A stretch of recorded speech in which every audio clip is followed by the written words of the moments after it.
As a scientist, I love questions. The more, the better. How can it possibly be that steam, water, and ice are actually the same thing? They seem to have totally different properties. Just what is fire? And what makes it glow? Essentially, the questions can all be boiled down to what are the ultimate building blocks of reality and what are the rules that govern them?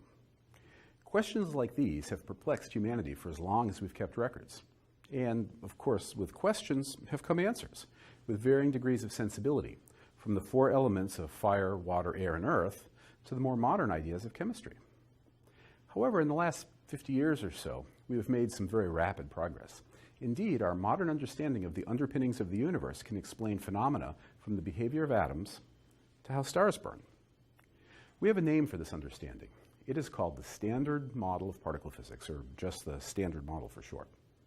To understand what goes into the Standard Model, we need to recall some ideas we might have learned from school. If you've ever taken a chemistry class, you've heard that all of the matter of the universe is made of about 100 elements. However, even if you've never studied chemistry, you've probably heard that all matter is made of atoms.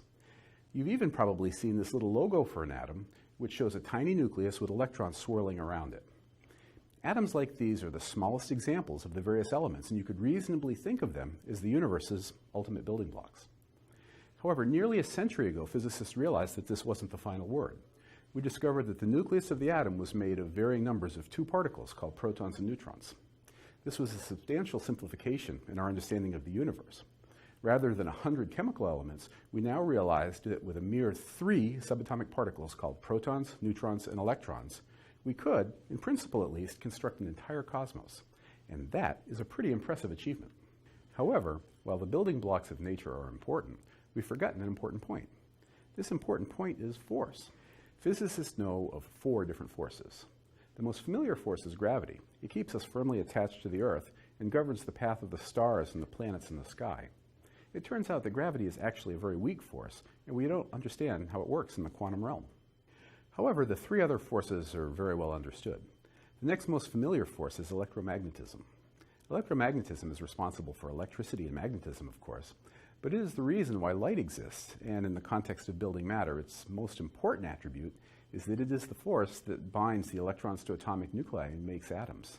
The electromagnetic force is responsible for all of chemistry. QED is without a doubt the most accurate theory ever devised, agreeing to parts per trillion. It truly is a jewel in the crown of physics.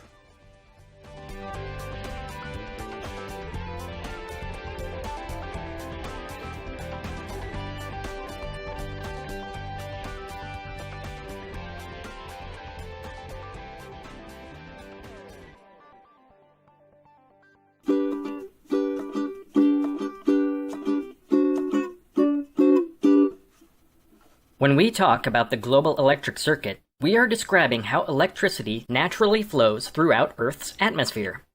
It can be generated by the interaction of solar wind with Earth's magnetic field, down to the electricity that individual clouds produce. Clouds that produce lightning in a thunderstorm, for instance, feed electricity into the global circuit also. They're all a part of the same system.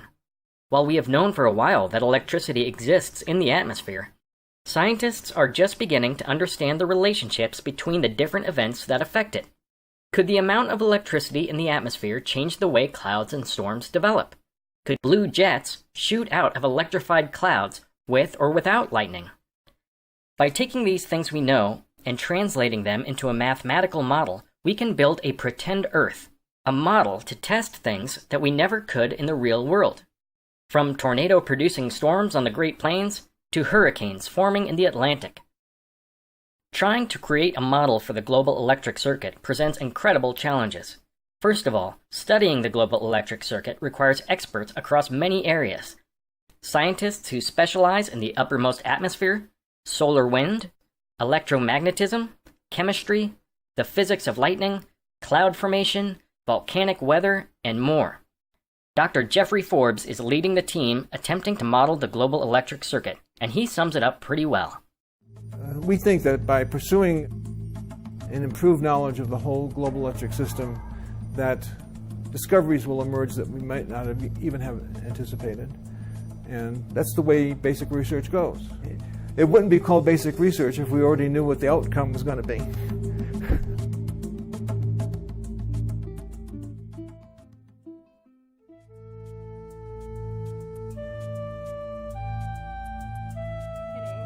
So we're looking at the role of thunderstorms and electrified clouds in the global electric circuit.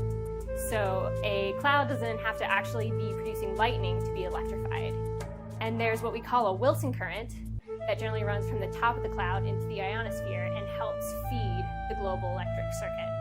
So in the typical thunderstorm setup, it's a source of charge. In the reverse setup, or the opposite polarity, it's generally a sink.